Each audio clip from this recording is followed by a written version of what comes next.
আটেশ্বরতলা সুবর্ণ জয়ন্তী বর্ষ ও মনীষীদের মূর্তির শুভ উদ্বোধন করলেন চণ্ডীদাস ভট্টাচার্য মহাশয়।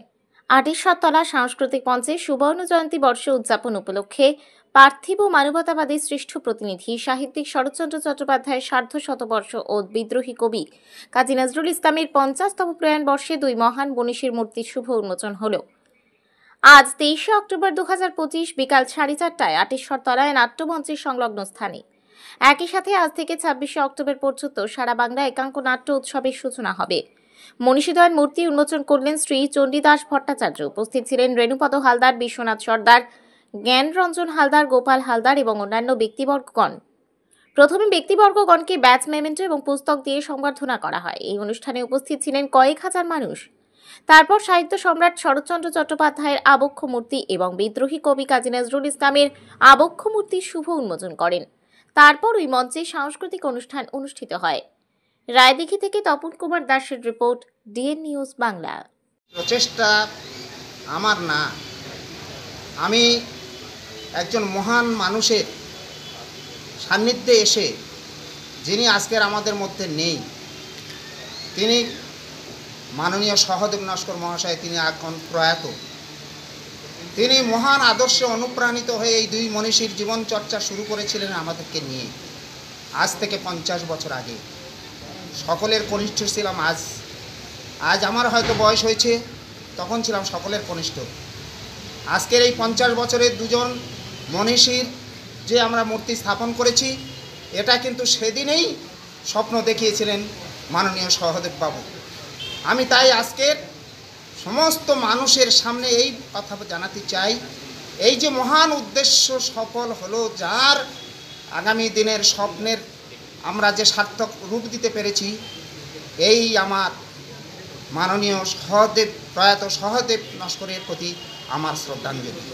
এবং জনগণের কাছে আমার এই বার্তা, ঘরে ঘরে সন্তানরা এই মনীষীদের জীবন চর্চার মধ্যে আসুক, এটাই আমার জনগণের কাছে আবেদন, সমস্ত মায়েদের কাছে আবেদন, তাদের সন্তানদের এই চর্চাতে অনুপ্রাণিত করুক, এই আমার প্রত্যাশা।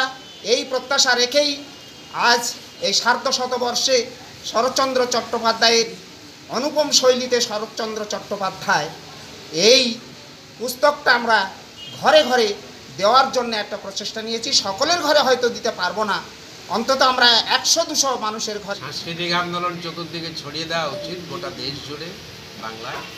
বাংলার এই প্রত্যন্ত জায়গায় আমাদের দেশের নবজাগরণের পার্থিব মানবতাবাদী ধারার সাহিত্যিক শরৎচন্দ্র এবং নজরুলের মূর্তি প্রতিষ্ঠা, এটা একটা অত্যন্ত শুভ উদ্যোগ।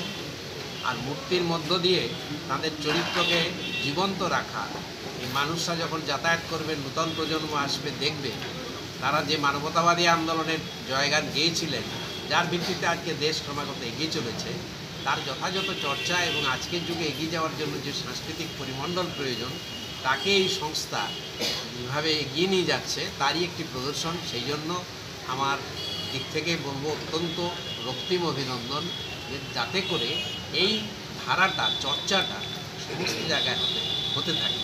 শরৎচন্দ্র, নজরুল থেকে শুরু করে আমাদের দেশে যত্নগর্ভা যে বলা হয়, আর আমাদের দেশের নবজাগরণের রামমোহন থেকে নজরুল, তার চর্চা হোক এবং তার ভিত্তিতে আজকের যুগের উন্নত মানের চরিত্র এবং সাহিত্যিক গড়ে উঠুক।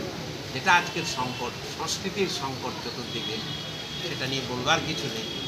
মানুষে মানুষে বিশ্বাস, ভালোবাসা, মমতা, কাব্য, সাহিত্য, সঙ্গীত, চারুকলার যে এগিয়ে যাওয়া, তার জন্য এরা সব প্রেরণাদাত্রী যারা দাঁড়িয়ে রয়েছেন, যাদের মূর্তি রূপ দিয়েছেন যিনি শিল্পী হিসাবে, ভাস্কর হিসাবে, তিনিও চরিত্রের 100 পাতার বই, 500 পাতার বইয়ের পরিবর্তে এক মুহূর্তে দেখে বোঝা যাবে একটা চরিত্রকে।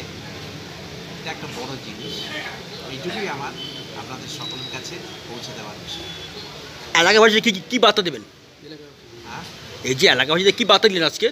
এলাকাবাসীদের বার্তা হচ্ছে যে এই সমস্ত মানুষদের জীবন যেন মুঠোফোনে, প্রযুক্তিতে হারিয়ে না যায়। মুঠোফোন দরকার, প্রযুক্তি দরকার, বিজ্ঞান দরকার, কিন্তু তার সাথে সাহিত্য, যেটাকে যে রবীন্দ্রনাথ বলেছিলেন জীবনের